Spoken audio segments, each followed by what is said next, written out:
मुलींच्या आईने सावध आहे का? आपली मुलं कच्ची आहेत, अजून कच्ची, तोपर्यंत ही कार्पेट त्यांच्या हातात देत आहे, ती लवकर परिपक्व होत आहेत. नेट चालू केल्या केल्या काही वाईट साईट त्याच्यावर येतं आणि मुलं ती बघतात, तुमच्या नजरा चुकवून बघतात. तुमची मुलं बर्बाद झाल्याशिवाय राहणार नाहीत आणि याला कारणीभूत फक्त आईबाप असणार आहेत.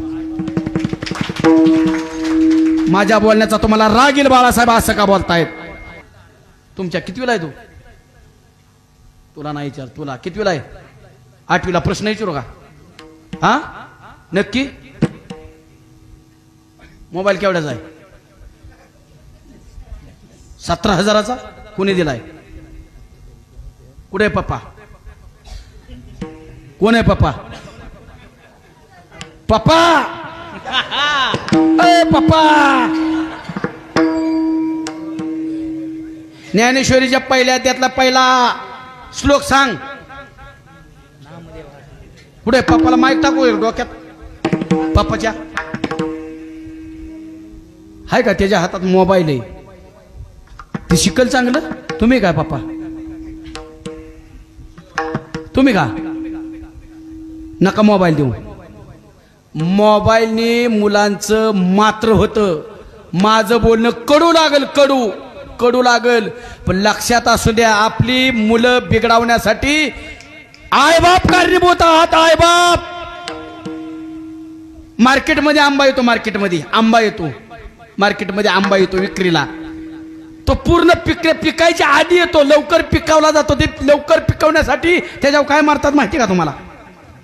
पावडर मारतात, कार्पेट मारतात आणि तो लवकर पिकतो. मुलींच्या आईने सावध आहे का? तो लवकर पिकतो. तसं आपली मुलं कच्ची आहेत, अजून कच्ची, तोपर्यंत ही कार्पेट त्यांच्या हातात देत आहे, ती लवकर परिपक्व होत आहेत. नेट चालू केल्या केल्या काही वाईट साईट त्याच्यावर येतं आणि मुलं ती बघतात, तुमच्या नजरा चुकवून बघतात. तुमची मुलं बर्बाद झाल्याशिवाय राहणार नाहीत आणि याला कारणीभूत फक्त आईबाप असणार आहेत. माझ्या बोलण्याचा तुम्हाला राग येईल बाळासाहेब, असं का बोलतायत? मुलं बर्बाद व्हायला आईबाप कारणीभूत आहेत. मी सांगतो तुम्हाला, आईबापच कारणीभूत आहेत. अहो, नामदेवरायांच्या हातने देव दूध प्याला, आपलं कार्ट तर आपल्या हातनं खातं का? माय मावल्याला विचारतो, खातं का? खाऊ शकत नाही. संसारात ते मागणी करण्यासाठी. संत तसे नाहीत. संत बर मागणी कोण करतय? भगवंताचे लढवाळ भक्त नामदेवराय मागणी करतायत. त्यांचं प्रेम किती प्रेम, भगवंताचं नामदेवरायांचं प्रेम आहे का? वयाच्या 5 वर्षापासून भगवंताच्या मनापासून प्रेम करणारे एकमेव संत नामदेवराय. एक दिवस दामा शेट्टी त्यांना बाहेर जायचं होतं. त्यांचा नियम होता दामा शेट्टींचा की भगवंताला रोज दूध घेऊन जायचं, रोज दुधाचा नैवेद्य दाखवायचा, त्याशिवाय पुढचा व्यवहार काहीच करायचा नाही. दामा शेट्टींचं नित्य नियम कधी चुकला नाही 12 वर्षात. आणि एक दिवस दामा शेट्टींना बाहेर जायचं होतं. दामा शेट्टी बाहेर गेले ना, आईने सांगितलं, नामदेवराय बारके, नामा, अरे तुझे बाबा बाहेर गेलेले आहेत, एक काम कर, हा दुधाचा गाडवा घे आणि पांडुरंगाला दाखवून ये. निवद दाखवायचा असतो बरं का, खाया घालायचा नसतो देवाला. आपण काय करतो? दाखवतो, खाया घालत नाही, त्यामुळे तो तुम्हाला पावत नाही. लक्षात असू द्या. नामा, हे दुधाचा गडवा घे आणि पांडुरंगाला दाखवून ये. आता नामदेवरायांना काय कळणार, ते बारकं बाळच, त्यांना काय माहिती दाखवायचं असतो का खाया प्यायला लावायचं. नामदेवराय गेले आणि पांडुरंगाला सांगितलं, ए देवा, आज माझे बाबा घरी नाहीत, त्यामुळं मला दूध घेऊन लावलंय, धर पिऊन टाक पटकिनी. पांडुरंग म्हणलं, आ तुझं पप्पा येत होतं माझ्याकडे तर कधी मला पी म्हणलं नाही, तर नुसतं लांबणं दाखवत होतं आणि तुम्हाला पी म्हणतोय. ए देवा, पटकन पी, मला तेवढीच काम नाही, मला लय काम आहे.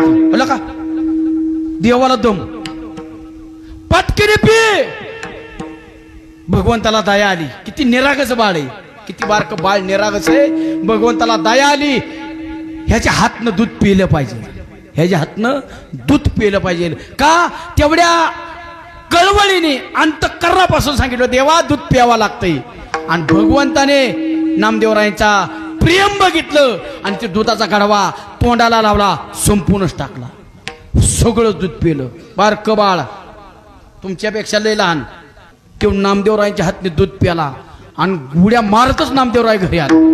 गुड्या मारतच दूध प्याला, दूध प्याला, दूध प्याला, दूध प्याला. घरी आलं आणि विचारलं, नामा आला वय तू? आलो. आणि मग गाडव्यातलं दूध कुठे? आता हे अन्याय झाला माझ्यावर. तू सांगितलं की त्याला पाजून या म्हणून. नामा तुला दूध पाजून याय सांगितलं, देव कधी दूध पियत नाही. अगं पण पियाला ना देव, माझा विश्वास ठेव ना थोडा, पियाला देव. नामा हे बघ, नेहमी रोज दुधाचा नैवेद्य माघारी आल्यावर मी तुलाच देते का नाही? तुलाच होत मलाच देते. आज तुलाच देणार होती, पण असं देवाच्या नावावर खोटं खपू नाही, खोटं बोलू नको. खरं सांग काय केलं दुधाचं? प्याला का नाही तू? अगं देव प्याला. तेवढ्यात दामा शिट्टी बाहेर आलं आणि दामा शिट्टीने विचारलं, काय झालं? बघा म्हणे, बघा तुमच्या लेकराचं धड बिघाडलं कार्ट तुमच्यामुळं. आई सांगते बापामुळे बिघाडलं आणि बाप सांगतो आईमुळे बिघाडलं. ह्याच्यात पोरगं बिघाडलं. काय झालं बघा ना म्हणतो, देव दूध प्याला म्हणतो. या नामा काय केलं खरं सांग मला? अहो बाबा, या आईने मला सांगितलं देवाला दूध पाजून ये. मी गेलो आणि देव घटा घटा घटा दूध प्याला.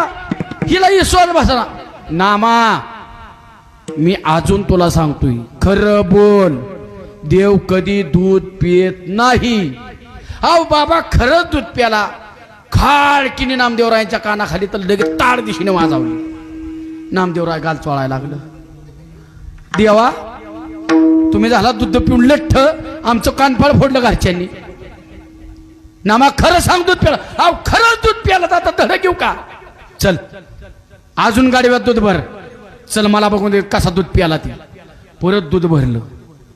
परत दामा शेट्टी माग नामदेवराय फोडून परत देवाला सांगितलं. नामदेवराय दरवाजाच्या माग उभा राहिलो आणि तिथं भगवताला सांगितलं नामदेवरायांनी, देवा माझ्यावर अन्याय झालाय, घरच्यांचा माझ्यावर विश्वास नाही. तू दूध प्याला हे माझ्या घरच्यांना खरं वाटत नाही, तुला दूध प्यावा लागल. भगवंताचा नाईलाज झाला. भगवंत पुन्हा दूध पेले आणि मग दामा शेट्टींना कळले, अरे 12 वर्ष फक्त आपण देवाला दूध दाखवतच होतो. खरा भक्त कोण आहे तर नामदेवराय.